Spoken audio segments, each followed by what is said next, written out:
having devoted a large chunk of my life to public service, having worked with 4 different presidents, it hurts me when I think of what they are doing to the United States.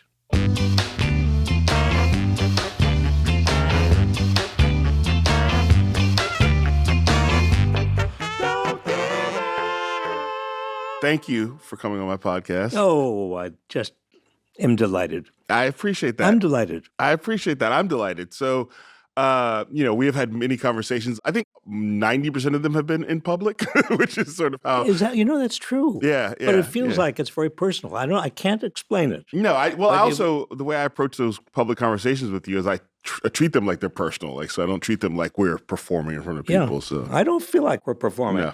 No, not at all. Not at all. Yeah. So my podcast is Who's With Me, same as my Substack.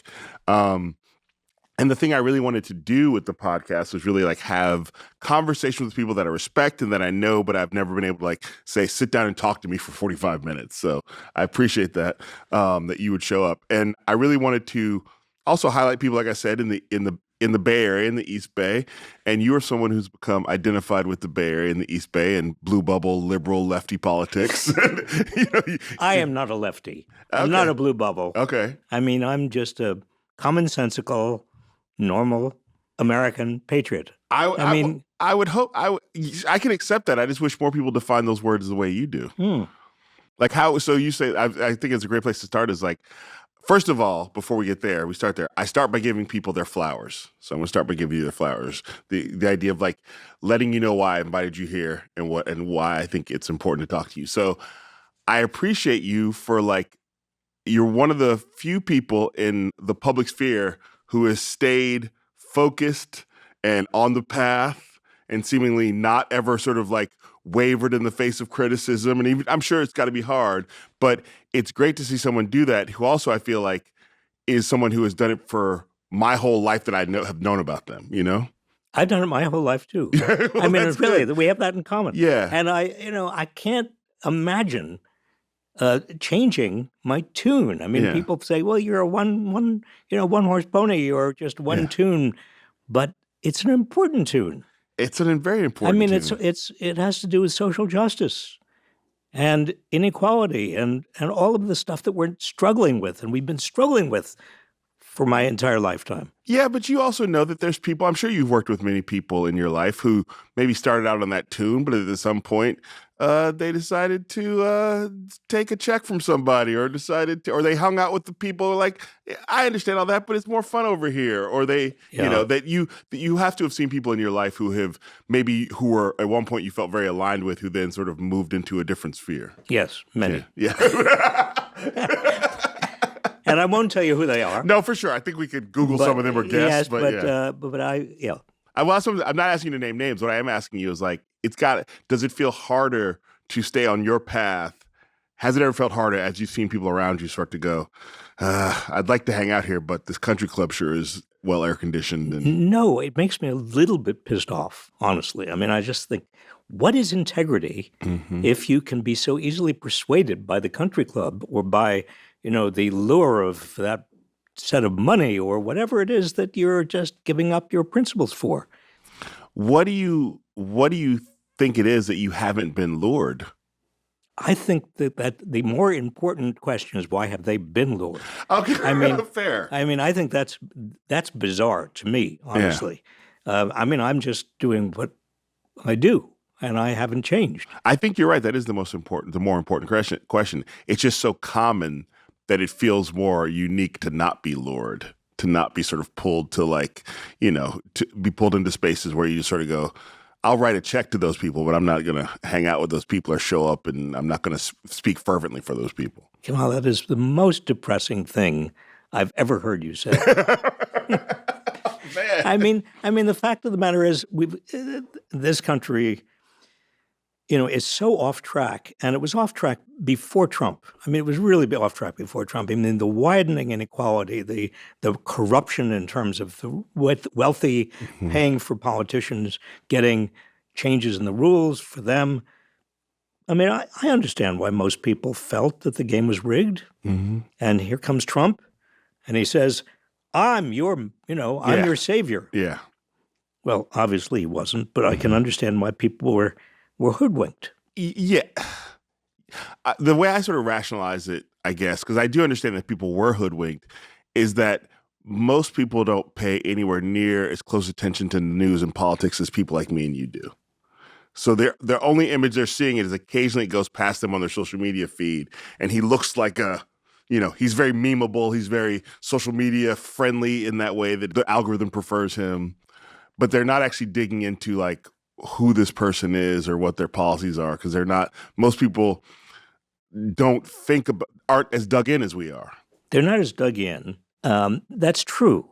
And I think that the problem is not so much that. The problem is that the progressives and liberals and whatever you want to call them, Democrats, have not made it clear to people that there is another side, and that the rule of law, social justice, democracy, anti-racism, anti-fascism, all of that is important. And as a result, you've got just one person sucking up the entire oxygen. I can't tell you how many people come up to me and say, what do the Democrats stand for?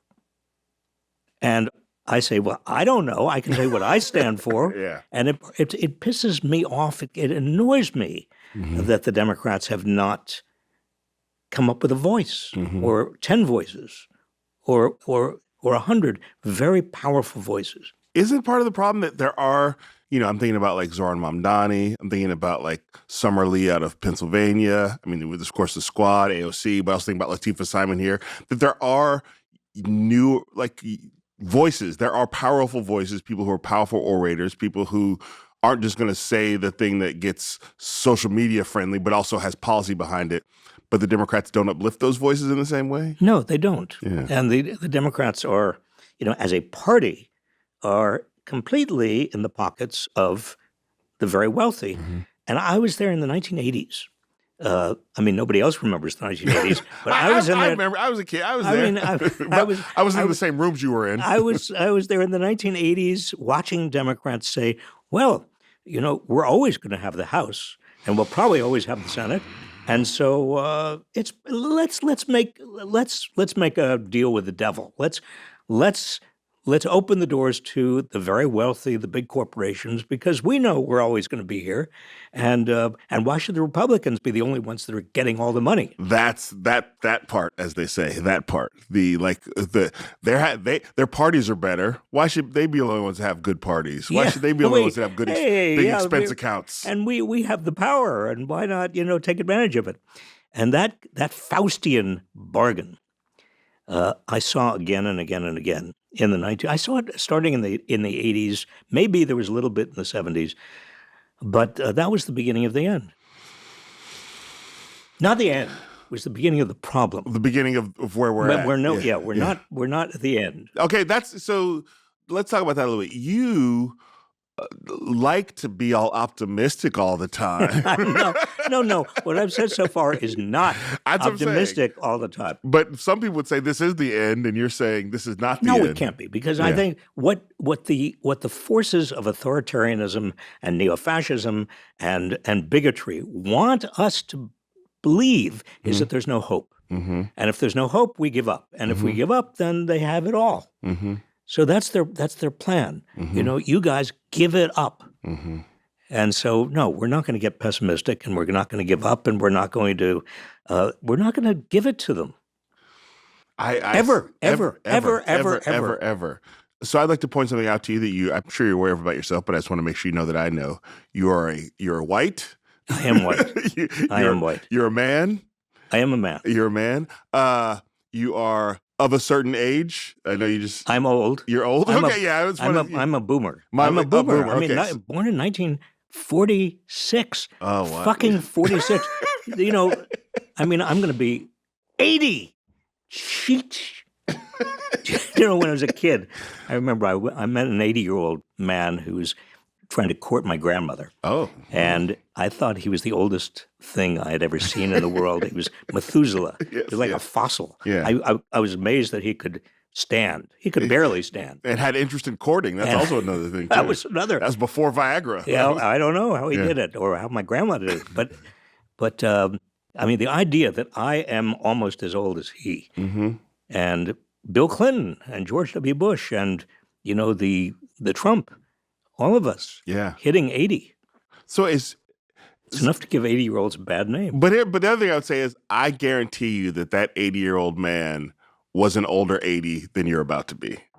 Oh, I was hoping you'd say that. Yes. Good. Oh, good. I said the right thing. Yeah. Because just based on you, who you are. So my mom has you by a few years. She's about to turn 89 this year. Whoa. Yeah. So she's got you by a few years. She's not even a generation they talk about. She's that previous. She's pre-boom. I think they call it the silent generation or. The silent generation. Yeah. Well, no, the silent generation. Yeah. They called it the silent generation, but they also called it the greatest generation because the greatest generation went through the Second World War. Okay. So your mom is part of the greatest. I think the silent generation. I think it's that thing where it's kind of like millennials are getting or squeezed out because it's like too close to Gen Z. So I think she's in that like probably in the greatest generation. But if you look it up, some people say, well, there's this little sliver. Silence. Yeah. But in the same way that my mom is about to turn 89. And I would say is a really hip with an 89-year-old. Is she? And she says it's because she hangs out with her granddaughters and also hangs out with younger people and sort of that's the key. Yeah. So I hang out with, I still hang out with students. Yeah. My students, they're between 18 and 24. And I fool myself into thinking sometimes when we're all together that I'm one of them. And then I catch a glimpse of myself with them, and I think to myself, who's that little old guy? Who's that old guy hanging out with those young people? With those beautiful young people. So I bring up all your some of your identifiers, not all of them. The white male of a certain age and at a certain level of privilege, that category of human being is not always interested in social justice.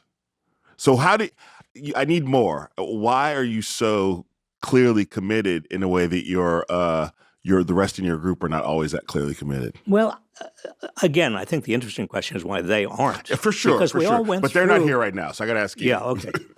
Well, I suppose if I were into self-assessment, which I don't like to do. I know, that's why I'm pushing it. That's why I'm pushing it. You are pushing me. Yeah. Maybe the last conversation we have because I pushed you too far. I would say that a lot of it has to do with the fact that I have always been very short. I was bullied as a kid. I was made fun of. I was ridiculed. The bullies, when I was 6 years old, took me and hung me upside down over the toilet in the boys' room, and threatened to flush me down the toilet. I was at 5 years old. It was a nightmare. Yeah, for sure, for sure. And so I asked a few older boys to kind of be my protectors. Mm. And one of those older boys who was my protector was named Michael Schwerner, Mickey Schwerner. And in 1964, I lost touch with him. After I became a teenager, I didn't need older protectors. Mm-hmm. But I learned, because I was in college at that time, that Mickey Schwerner, along with two other civil rights workers, had been in Mississippi and had been murdered by the Ku Klux Klan. And that really, so I was 18 at the time when I learned that. And I think, Kamau, that actually did change my life, because I saw bullying not just in terms of the tough guys who would hold me upside down over the toilet, mm-hmm. but racism and white, racial superiority, white supremacy, and men bullying women, and employers bullying employees, and the rich bullying the poor. And I saw bullying all around. I mean, in terms of, and bullying defined as using your power to exploit and demean and ridicule and hurt, mm-hmm. and ultimately sometimes even murder the powerless. And I said, I didn't say in these words, but I remember feeling at the time, no, I'm not going to let that happen. I'm just not going to let that happen.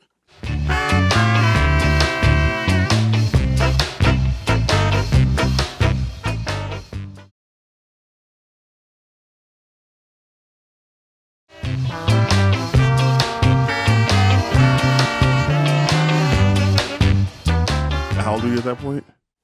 That was when I was 18. 18. That's when I heard After. about Mickey Schwerner. So obviously, for people who don't know or people do, he's like a civil rights icon and a martyr of the civil rights era. And I didn't know that you two had been connected until your book came out. And it was such a almost like well, of course this is who he is.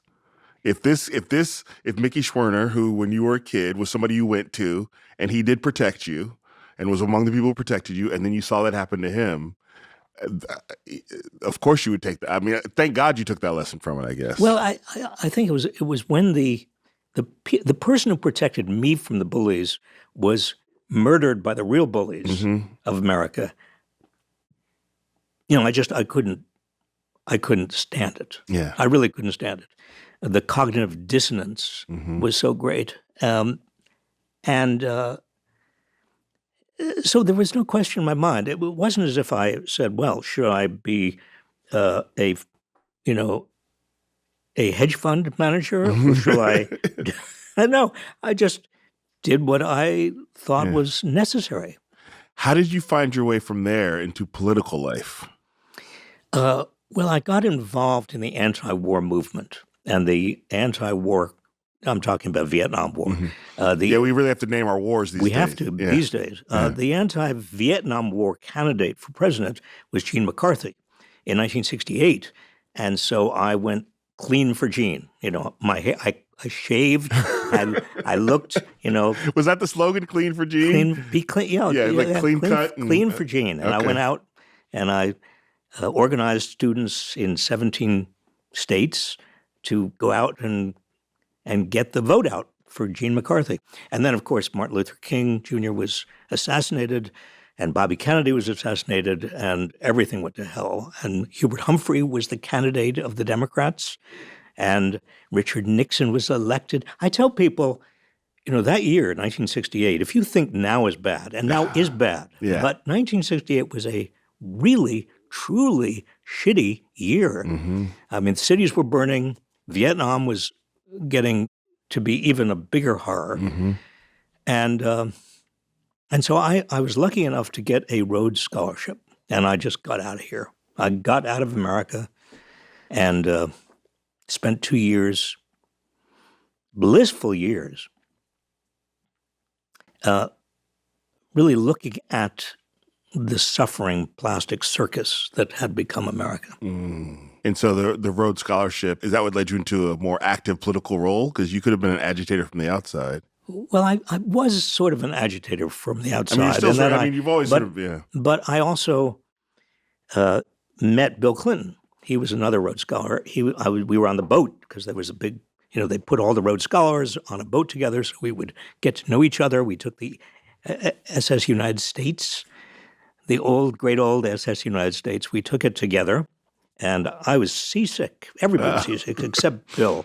And he came down with chicken soup in one hand and crackers in the other. He knocked on my door. He said, I hear you weren't, he has this southern drawl. I can't do it.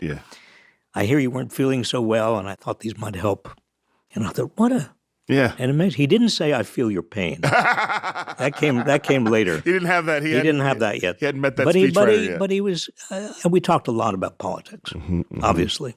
And I learned, I mean, even at the age of 22, he knew he wanted to be governor of Arkansas. And I was amazed that anybody at the age of 22 would think, I'm going to be governor of whatever. And we stayed in touch. What did you think your life held ahead of you at that point? I had no idea. I knew I wanted to do something to make the world better, but I didn't plan. I mean, I was not one of those people who plans my life ahead, and I'm glad I didn't because you can't plan these things. Well, like you said, some people do sort of go like so it makes sense knowing who Bill Clinton is at 22 to be like, I'm going to be the governor, and let me just put all the pieces in place and surround myself with the right people who will help me get to where I need to go. And I said to myself, okay, he's going to be governor, then he's going to be president. I'll be Secretary of Labor. No, it wasn't like that at all. And I went on, but I did feel government was a force for good. It may be a quaint idea, but I thought, I wanted to be doing good stuff. And I went to the Federal Trade Commission. I was in the Solicitor General's office. I argued Supreme Court cases. I did what I could. And then I was Secretary of Labor for Bill Clinton. And I did what I could. I think that's all I ever said to myself. You were involved with the Carter administration, you said? In the Carter administration, I was at the Federal Trade Commission. I was in charge of their policy shop. Yeah. And I began to see, actually, Kamau, at that time, that Congress was shifting and the politics were shifting. Big money was starting to get into politics. I didn't know it at the time exactly, but it was the consequence of something that happened in 1971 when a very obscure attorney in Richmond, Virginia, named Lewis Powell, wrote a memo for the Chamber of Commerce of the United States in which he said, corporate America is under threat from Nader and Nader's raiders and from the environmentalists and from all of these forces and from civil rights. And we have got to fight back or we're going to lose, and corporate America is going to lose, and the economy is going to lose, and we fight back by pouring huge amounts of money into American politics. And that Powell memo really was the beginning of what the monster we are seeing. And at the Federal Trade Commission, even when I was there in the late 70s, I was aware of Congress even a Democratic Congress, starting to put a lot of pressure on an independent regulatory agency. We were doing stuff to protect the public, to protect children from, horrible advertising, to protect competition, to make sure that there were no monopolies. But Congress started to push on us and say, no, you can't do that. And I remember talking with some members of the House. I said, well, we're doing good stuff, and you should be helping us. And they made some reference to the Chamber of Commerce or the National Association of Small Businesses or the National Restaurant Association or all of these associations starting to become part of the political conversation in Washington. So all these seemingly innocuous sounding organizations that, the National Restaurants Association that sounds fine. Yeah, but I began to understand they're not fine. They're not innocuous. They are problems. They have more and more money, and they are skewing politics in favor of their businesses. And then we have wealthy people, very, very wealthy individuals who are also starting to pour a lot of money into politics and changing the rules of the game. And I began realizing that there is no such thing as a free market, separate from government. Government is setting the rules of the market every day. Thousands of ways, lots of little decisions, regulations, and loan guarantees, and international trade, and you name it, and monopolization and antitrust. All these ways, government is actually determining what the market is going to be, and that was my great revelation of the 1980s. Which at the time... Actually, no, it was 70s. Because then Reagan came in and he fired me. That seems on brand. Yeah. And that's when I started to write a lot of this stuff. Yeah. And then you got back in with your old boat buddy, Bill Clinton. In 92.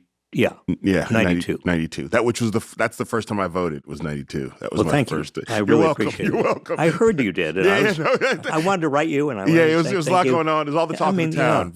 And at the time, I remember the sell for Clinton was like he's the new JFK. That was the and also first black president. There was a lot going on back then. Yeah. He played saxophone on Arsenio, and he was first black president and the new JFK, which is a lot for one person to carry. He really did think of himself as the new JFK. I mean, he when he was a student at Georgetown, he met John F. Kennedy, and they actually found a film of that meeting, that great moment, and they put it on, for all of his commercials was right there. So by the way, he was not a JFK. I figured I'd let you say that. I'd let you say that. I know you're that there's a yes, I'd let you say that. So you've gone through like the Carter administration, Clinton administration. At what point? Because there seems also something with you. You have become a pop culture figure in ways that I don't know. No other Secretary of Labor has ever become like a Oh, figure. wait a minute, Frances Perkins. Oh, of course. Frances of Perkins. Course. We all bow. The first. She was the pop culture. Yeah. So the second, the Saint Frances Perkins. So you have become a figure. You appear on, when you go on these shows, like on just cable news shows from back in the day, you didn't mind like speaking your mind and holding people accountable for the things they said on TV. There's lots of clips of that in your film. Well, I like to do that. Actually, I enjoyed the battle on television because it was therapeutic. I learned that actually fighting fascists really feels good. It feels good. I mean, it makes me feel better about the world and myself. Yeah. But then and this is the generation I become familiar with you become like, a talk show guest. And you become like, you're doing sketches with Conan O'Brien. Well, that was not exactly what I normally did. That's what I'm saying. But at some point that becomes a way to get your voice out to a different audience, into a younger audience. And I just wonder, was that conscious? Did you say, did you sit down and go, how do I reach the youth of America? Get Conan O'Brien on the phone. No, but I'll tell you what I did discover with that Conan O'Brien skit and a couple of other things I did. I really love humor. Yeah. I mean, I so respect you. I mean, not only are you just brilliant and your Substack is fabulous, but you're to be a great comedian, you really have to be smart. And you are a great comedian, and you are really smart. Well, I appreciate that because I know you also have some great comedians, or at least one in your family. So, in addition to you, as a Sam, one of my sons. Yeah. My other son is actually pretty funny, but he hides it. He's not a content provider of funny in the same way. A lot of people in politics now are aching to be pop culture figures. They're like with podcasts and they're trying to make videos, and you see people. I'm thinking about one person right now. The new head, the Ken Martin from the head of the DNC, who makes these videos where he's clearly trying to and you're laughing, but it's you can't. But as well as I do, you can't try. You can't try. I mean, either you have it, you connect. Either you connect with people or you don't. And if you don't, it's really clear that you don't. And it's pitiful, and it's kind of sad. Yes.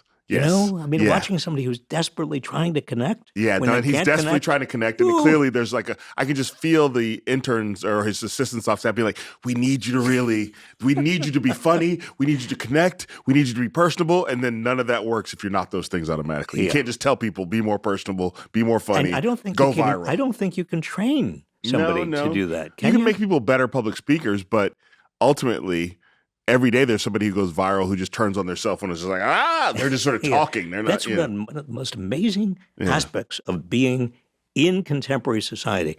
It's now possible for literally anybody, hopefully good people, but there are also some real terrible people. For sure. To become whatever, what did you guys just call a pop culture? Pop culture, yeah. So but my question is how did that happen to you then? How did you end up being somebody who talk show hosts are like, if we got to get a smart guy, let's get this funny one. You know what I mean? You're asking me to kind of reveal something that it was not there. I mean, there was never a plan. I never thought anything about it. I just, CNN started to call, and I said, okay, I'll do that. I mean, there was a short period of time where I was actually on the payroll, I think, of CNN. I was a contributor. Yeah. But then they saw the light. Yeah. And he's contributing more than we want. That's right. I started to get, I think some of the wealthy backers and some of the corporate, they got a little bit nervous. They gave your slot to Scott Jennings. Yeah.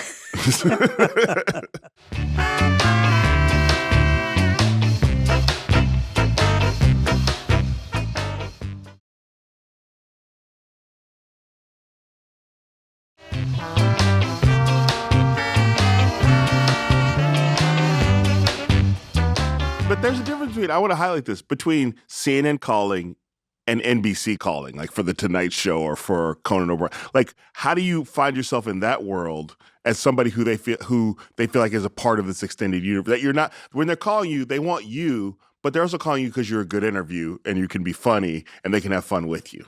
I guess that's right. I don't know. I mean, I didn't interview them and say, hey, why did you call me? Yeah. I would say that I undoubtedly, over the last 20, 30, 40 years, have created a lot of tension in C-suites. And there are a lot of board of director types and others who are nervous about this guy. Yeah. And I would, I don't think of myself as having any clout. And I don't have any clout. I don't know why they would be nervous, but they get nervous. Yeah, I know they're nervous. I've been told by some major figures, journalists and others on major networks that I wish we could have you more often, but we the people they're yeah. And so I just think it's fascinating because we know in the Trump administration they're all trying to be a version of you, like a sort of a pop culture voice of authority, that is and it doesn't work for most of them. But the idea that you sort of fell into it. Pete Hegseth, huh? Don't you think? I mean, he's clearly been watching your videos. Yeah, I mean, he's almost getting it. He's so close, right? He's so close. Yeah, he's so close, and the facial expressions. Yeah. And these people are, I mean, honestly, they are. I mean, we don't have to go there. We can go there. I having devoted a large chunk of my life to public service, having worked with 4 different presidents, it hurts me when I think of what they are doing to the United States. Yeah. Before I let you go, because I know I want to respect your time. There's a couple things I want to ask people when they show up here, and I know you're going to have this. Give the people who are watching this some homework to save democracy or to resuscitate democracy or to reinvent whatever the word is. Can you give them, what would you say are things that people who are listening to this who are caught, because a lot of people I talk to are just like, they're overwhelmed by everything or have turned off the news, which I understand, but give them some homework to fix this problem. Number one, don't give up. As I said, that's what the other side really wants. No, we're not going to give up. Number two, focus your energy over the next few months on getting out the vote for the midterms. That is the most immediate, most important short-term issue. Especially with the fact that the Supreme Court just... Especially with what the Supreme Court did. I mean, I testified when John Roberts was being considered for Chief Justice. I testified and I said, to the Judiciary Committee, I said, this is not the right person. He doesn't have the right temperament. He's way to the right of where the public is. Don't do it. Clarence Thomas was in my class in law school. Oh, my God. And I knew him. I mean, Hillary Clinton and Bill Clinton and Clarence Thomas and I were in the same class, and there were about 30, 40 people in that particular classroom. And the professors would ask questions, and Hillary would always have her hand up in the air, and she would have a perfect answer when she was called on. And I put up my hand about half the time, and my answers were, and Bill was never in class. and Clarence never said a word. Never. Which was how he's known for on the Supreme Court, for not saying too much, But what was your reaction, sort of subway, when you heard the Supreme Court just did the gutting the Voting Rights Act? Oh, I was personally, because of my connection to Mickey Schwerner, I felt grief. I mean, grief. It's the only word that comes to me. Yeah.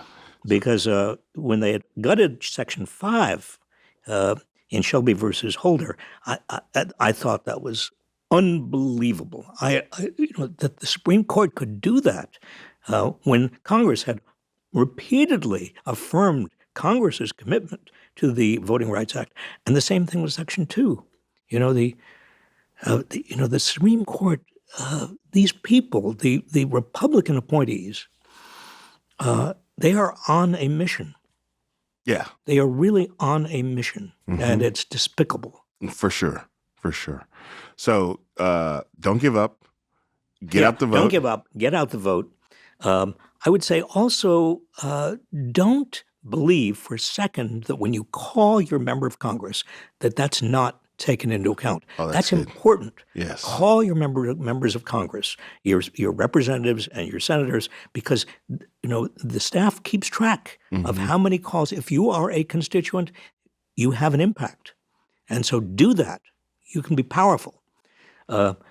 And this is especially true, like you said, in places where you may disagree with your member of Congress. So especially when you're disagreeing, say I disagree, and if you do that, I'm not going to vote for you when you're up next. Yeah. I mean, it makes a difference. It makes a difference. That's good to know. I think people have to be reminded of that. That people have power. It's easy in this environment for people to say, "Oh, it doesn't matter what I do. I don't have to."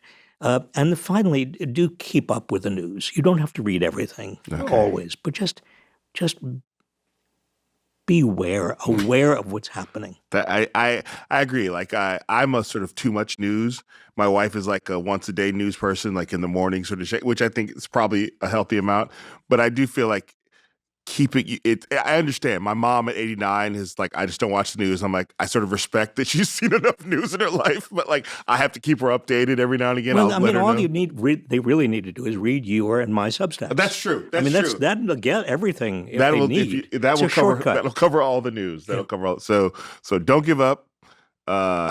Get out the vote. That means you need to register yourself, and also registering people in your life who aren't registered and help and encourage them to vote, and keep up with the news. That's what we need to do. Okay. My ultimate question here is there an organization or a cause that you would like to recommend people support or that they connect with in these times? Well, there are a lot of very important organizations that are doing great work. The ACLU continues to be critical and critically important.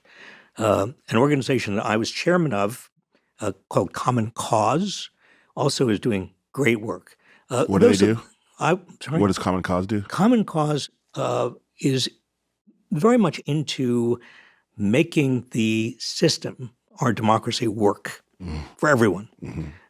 So, for example, on redistricting for years, and I was going around the country telling states, don't get into this kind of crazy gerrymandering. I mean, put all of the political gerrymandering into an independent commission, designing the shapes of these districts.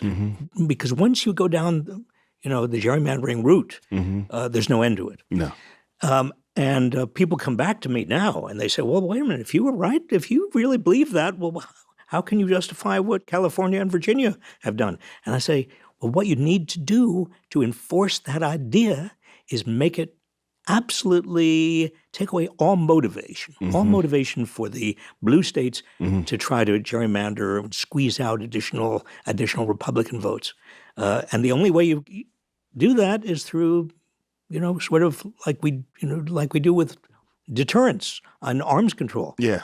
Mutually assured destruction. Mutually assured destruction. You try to do gerrymandering that is a partisan or racial gerrymandering, and we in our blue states, we're going to match you. Vote for vote. We're not going to exceed you. We're going to match you. Vote for vote. Yeah. I think that's I say the thing about California. I was just glad to see Democrats try something. Oh. It's just nice to see. It's just nice when you feel like so many times Democrats don't try anything. Like, I appreciate the effort to do something and not just stand back on we're agog or we're ashamed of you or I'm taken aback or how I would never, Well, there was Michelle Obama's quote, Yes. famous, well, we go high when they go low. Yeah. I like that, but as a political doctrine, no. Yeah. It's No, great. It's because great as a spiritual doctrine, but like as a political that's right. doctrine. It could be a kind of a Yeah, religious idea, yeah. but no, when they go low, we match them. We don't exceed them. We Yeah. don't want an arms race, Yeah. but we match them so Yeah. that they don't have an incentive to go even lower. Yes. I think even Michelle Obama has realized maybe I was aiming too high. Then she said, when they go low, I don't go to the inauguration. I don't show up at the inauguration. They went too low. What are your thoughts on war? Pro-war, anti-war? You said you read. There's a lot of war happening right now in this world, and a lot of war that the United States is involved in. I am very supportive of Ukraine for obvious reasons. And I think that the war in Iran is really stupid. I mean, really, really stupid. We are going to be inevitably worse off and less secure and in every way more endangered than we were before the war when the dust clears, and it's already starting to clear. I think Netanyahu is a dangerous war criminal, and I think what he's done has made Israel a pariah. And I say that as a Jewish person. I mean, I think this is, I don't equate anybody who really is anti-Netanyahu is not anti-Semitic. I mean, that is really important to distinguish. Yes. So I think the United States has got to be a leader. I think the notion that we can kind of move into isolationism is also a very dangerous idea. Yeah. I would say that one of the, I don't know. Again, you sort of say you don't know how you ended up where you ended up. It has just sort of happened in my life that some of the most important people in my life have been Jewish men. One of my best friend from high school is a Jewish man named Jason Smith. One of my good friends out here is Nato Green. Another good friend of mine is Anna Mounsbach. I consider you to be a friend of mine.